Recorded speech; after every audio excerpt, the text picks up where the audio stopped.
Di dalam kehidupan kita kan ada yang namanya etika dan estetika. Ada kekuatan real dan ada kekuatan yang non real.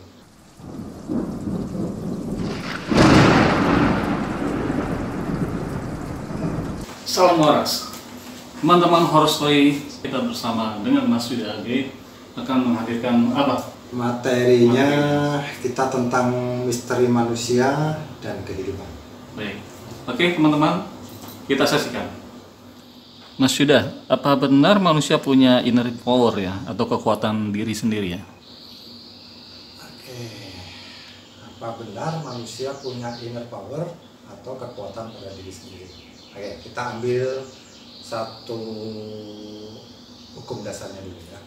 Hukum dasar manusia dan kehidupan, hukum dasar manusia dan alam semesta. Jadi begini, kita dan semuanya di dunia ini diciptakan selalu berpasangan. Artinya diciptakan atas dua hal. Atas bawah, baik buruk, ya kan, laki, perempuan, apapun semuanya berpasangan, termasuk kiri kanan. Ada dunia nyata dan ada dunia gaib, itu pun juga berpasangan, berdekatan. Nah, dari sini kita harus melihat satu sisi bahwa manusia juga diciptakan berpasangan. Ada laki-laki, ada perempuan, ada kanan, ada kiri, ada depan, ada belakang, ada atas dan ada bawah. Ada yin dan yang.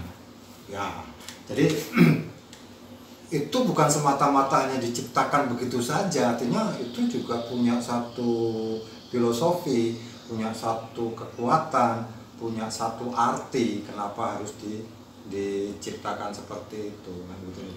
Taruhlah bahkan dalam kehidupan akhir pun juga selalu ciptakan dua, kematian pun dua, jadi patoknya dua. Kan gitu, bahkan yang agama lain pun patoknya juga dua. Jadi ada satu alasan kenapa kita diciptakan berpasangan, artinya bagaimana kita bisa mengkombin, ya kan, apa yang ada, mengkombin antara baik buruk, mengkombin antara atas bawah, kanan kiri, itu harus bisa mengkombin. Artinya mengkombin itu kita bisa mengimprovisasi atau bisa mengeksplor apa yang kita punya. Gitu Mas. Oke. Kemudian Mas, korelasi inner power ya, kekuatan diri pribadi manusia di dalam kehidupan sehari-hari bagaimana Mas? Nah, ini menarik ini. Jadi begini Mas, di dalam kehidupan kita kan ada yang namanya etika dan estetika. Ada kekuatan real dan ada kekuatan yang non real. Salah satu contoh begini Mas, kalau saya kasih barang, terima pakai tangan apa kira-kira Mas? Tangan kanan. Nah, karena apa? Lebih sopan. Lebih sopan. Oke, garis bawahi ya. Kalau saya kasih barang, terima pakai tangan kiri bisa nggak Mas? Bisa. Bisa, tapi Tidak sopan. tidak sopan. Ini budaya ya kan? Ya, betul. Terus, kalau saya kasih barang, Masnya menerimanya dua tangan seperti ini. Apa yang terjadi? Lebih sopan lagi. Lebih sopan lagi dan lebih bagus lagi. Lebih bagus lagi. Disitulah kita ambil garis besar bahwa yang A dan yang B yang berpasangan tadi bagaimana kita bisa menyatukan untuk hasil yang lebih baik. Artinya begini, ini dunia nyata, ini dunia spiritual. Kalau kita bisa memadukan ini, insya Allah hasilnya akan lebih bagus, ya kan? Dunia nyatanya kita bekerja, spiritualnya dengan berdoa, hasilnya juga akan lebih maksimal, kan gitu. Cuman kalau kita menggunakan yang spiritual toh, ya kan, mungkin bisa, cuman kan tabu Mas. Contoh, orang pakai pesugihan atau orang ingin tuyul atau orang ingin apalah kan seperti itu. Mungkin bisa, cuman kan tabu, tanpa ada suatu usaha kerja kan gitu. Orang bekerja toh, orang mencari nafkah dengan sesuatu yang real, tanpa diiringi dengan spiritual, tanpa diiringi dengan doa. Saya rasa juga hasilnya nggak akan maksimal, ya, kan gitu. Artinya itu harus bisa bagaimana kita bisa mengkombinasikan apa yang ada pada diri kita. Kita diciptakan semuanya nih dua, mata dua, telinga dua, hidung lubang dua, mulut semuanya dua. Itu masing-masing punya satu kekuatan sendiri. Nah, kalau kita bisa menggabungkan kekuatan itu sendiri dan kita manfaatkan, kita aplikasikan ke dalam kehidupan, akan lebih bagus. Begitu, Mas. Betul sekali. Kemudian, Mas, apakah sama kekuatan inner power setiap manusia dari segi kualitasnya, Mas? Kualitas masing-masing orang apakah sama atau berbeda? Ya, sebetulnya pertanyaan itu nggak perlu dijawab. Artinya begini, saya dan Mas diciptakan sama, Mas, ya kan? Yang membedakan adalah mungkin akhlak, ya kan? Yang itu yang bisa harus dipupuk atau dipelajari. Yang membedakan keahlian, ya kan? Yang membedakan attitude, etika, estetika dan lain sebagainya. Cuman kalau yang namanya power tentunya sama. Dan itu artinya samanya begini. Saya bisa bermain musik, Mas tidak bisa bermain musik. Tapi kalau Mas mau belajar bermain musik, kira-kira bisa nggak? Pasti bisa. Kan gitu. Yeah. Saya dulu juga nggak bisa naik mobil, nyetir motor nggak bisa, tapi punya keinginan. Ketika kita punya keinginan, otomatis kita akan bisa. Kita belajar, kita lebih fokus, akan menjadi ahli. Sama. Jadi inner power ketika kita mau melatih, kita mau mencoba menggali apa yang ada pada diri kita, kekuatan-kekuatan itu pasti juga akan muncul dengan sendirinya. Karena kita tahu, kan gitu loh. Ini kekuatan yang real loh ya, bukan kekuatan, maaf, saya katakan kekuatan klinik. Yang kata orang, oh ini keturunan bisa begini, punya six sense, punya indera ke-6, ke-7, ke-8 dan lain sebagainya. Ini bukan, ini beda koridor. Jadi ini kekuatan yang bisa dibangkitkan pada diri sendiri. Walaupun hasilnya akan menjadi six sense, seven sense, kan gitu loh. Iya. Indera ke-6, ke-7, ini bisa kita bangkitkan sendiri gitu. Jadi apa namanya, inner power dalam kehidupan manusia, dalam kehidupannya kan memang harus selaras, Mas. Harus selaras. Di dalam tubuh manusia itu sudah diciptakan dengan lekuk, dengan sudut yang semuanya punya tujuan. Mas nggak nyadarin kan bahwa sebetulnya zaman dahulu, orang berpikir zaman dahulu itu sebetulnya juga mereka sudah berpikir tentang spiritual yang lebih. Kenapa diciptakan piramid itu segitiga? Kenapa anak panah musuhnya segitiga, ya kan? Kenapa ada muncul segitiga Bermuda?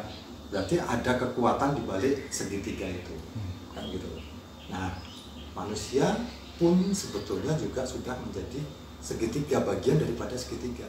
Coba perhatikan, dari mata sampai mulut, ini segitiga, ya kan? Dari kepala sampai pundak, ini sudah membentuk satu segitiga. Artinya di situ dia masing-masing punya satu kekuatan. Ya, jadi masalah adalah orang yang tidak mengerti apa yang menjadi kekuatannya, apa yang menjadi inner power pada dirinya, kan gitu. Contoh yang paling sederhana, Mas. Kalau kita menggunakan kekuatan tanpa segitiga dengan kekuatan yang menyudut yang bersegitiga, kira-kira hasilnya akan lebih power yang mana? Contoh, ini kita mukul orang nih pakai begini, dengan mukul orang pakai begini, kira-kira sakit yang mana? Sakit kepala. Segitiga. Ya, segitiga. Mukul orang dengan ini, dengan mukul orang dengan ini, bisa segitiga, pasti akan menyakitkan yang ini, karena dia akan lebih fokus. Artinya begitu. Manusia juga sudah dibentuk supaya untuk mencapai satu tujuan, untuk menyelaraskan antara manusia dengan kehidupannya, harus ada terbentuk segitiga. Karena yang namanya gelombang fokus itu menyudut menjadi satu titik. Beda dengan gelombang frekuensi yang dia semakin kecil membesar, tapi kalau gelombang fokus itu pasti akan menyudut. Ini mata walaupun kiri kanan tapi tetap begitu melihat fokusnya satu titik atau satu tempat. Nah, ini yang harus dimanfaatkan pada manusia dan pada kehidupannya. Gitu, Mas. Kemudian, Mas, apakah inner power itu berkaitan dengan dunia supranatural? Nah, saya senang pertanyaan-pertanyaan ini. jadi inner power itu kekuatan yang ada pada diri kita, ya kan gitu loh. Kita ini sudah diciptakan dengan kekompletannya, dengan kekomplekannya, dengan segala bentuk protek, ya kan? Nanti di next saya bahas bahwa manusia itu punya suatu protek protek atau sistem imun yang alami dalam diri kita. Jadi kita sudah diciptakan dengan kekomplekannya, dan masing-masing punya kualitas, punya kuantitas, punya kapasitas yang hampir sama. Saya katakan hampir sama, bukan sama. Dia akan sama atau ini kecuali dia melakukan suatu proses yang sama, mungkin hasilnya akan sama. Tapi begitu melalui proses yang tidak sama, yang kaitannya tercoreng dengan psikis, terkaitannya tercoreng dengan niat dan lain sebagainya, ya mungkin punya hasil yang akan berbeda, gitu Mas. Jadi bukan nggak ada kalau sama klenik sama mistis, nggak ada, karena manusia sudah diciptakan dengan segala kekuatannya. Kita punya koneksi kok satu dengan yang lainnya, yang artinya kita tidak perlu satu bantuan makhluk halus untuk kekuatan pada inner power kita. Iya, gitu. Betul. Kemudian Mas, bagaimana cara mengeluarkan inner power dari tubuh masing-masing manusia Ya, pribadi? betul. Jadi tentunya melalui satu proses yang paling penting adalah latihan. Yang paling penting latihan, kedua adalah sugesti. Kita punya satu keyakinan bahwa kita punya suatu inner power. Seperti kemarin saya jelaskan bahwa manusia satu dengan objek manusia yang lain punya satu koneksivitas. Kan begitu loh. Nah, koneksivitas ini bisa diaplikasi ya kan, atau bisa dimanuver dengan hipno, bisa dimanuver dengan telepati, bisa dimanuver dengan hal-hal yang lain. Ada satu proses melatih. Nah, melatihnya ini, belajar melatihnya ini ya melalui proses indera kelima itu tadi, satu demi satu kita tingkatkan. Nah, itu. Jadi saya tidak percaya dengan mata batin, saya tidak percaya dengan mulut batin, tidak percaya dengan pendengaran batin dan lain sebagainya. Yang ada ya ini yang melihat, kan gitu. Langsung terlihat.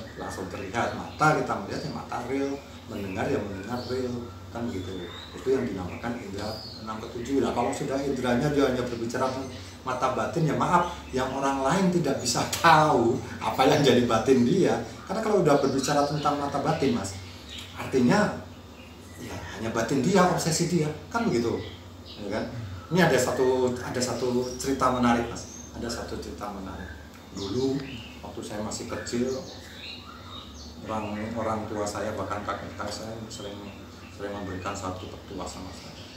Kalau kamu pengen ketemu dengan saudara kembarmu, sedulur papat, kakang kalah, nah di hari-hari kamu seringlah tidur di luar, seringlah tirakat dan lain sebagainya. Maknanya bagus, ya. Cuman mengaplikasikannya bukan seperti itu yang sebenarnya. Yang dimaksud saudara kembar pada diri kita, ya kan? Bukan saudara kembar yang kita temuin secara goib, bukan, ya kan? Saudara kembar pada diri kita adalah hati nurani sebetulnya. Ini ya, hati nurani. Artinya ketika kita bisa mengikuti hati nurani kita, insya Allah jalan yang akan kita tempuh itu jalan yang baik. Contoh yang sederhana begini, ketika kita jalan, Mas, di jalan, ada handphone jatuh menggeletak, ya kan? Kita mau ambil, hati kecil kita ini sudah berkata, jangan kan gitu. Tapi kalahlah dengan emosi kita tengok, oh nggak ada orang, kantongin aja, nah itu loh. Makanya hati kecil kita itu sebetulnya sudah memberikan suatu sinyal atau peringatan. Kalau kita bisa mengikuti itu, insya Allah bagus. Kayak zaman dulu firasat, ya, filosofi, oh jangan keluar rumah, nanti kalau keluar ada apa-apa, oh nanti kalau kamu nabrak, lah ini yang akhirnya menjadi satu sugesti yang akhirnya itu akan terjadi, ya kan? Nah, ini kesalahan mengimprovisasikan antara hati nurani dengan metode-metode yang diajarkan pada klinik itu saja. Baiklah teman-teman semua, demikianlah paparan dari Mas Yuda AB mengenai apa itu inner power. Terima kasih atas perhatian Anda, dan jangan lupa subscribe dan share. Salam waras.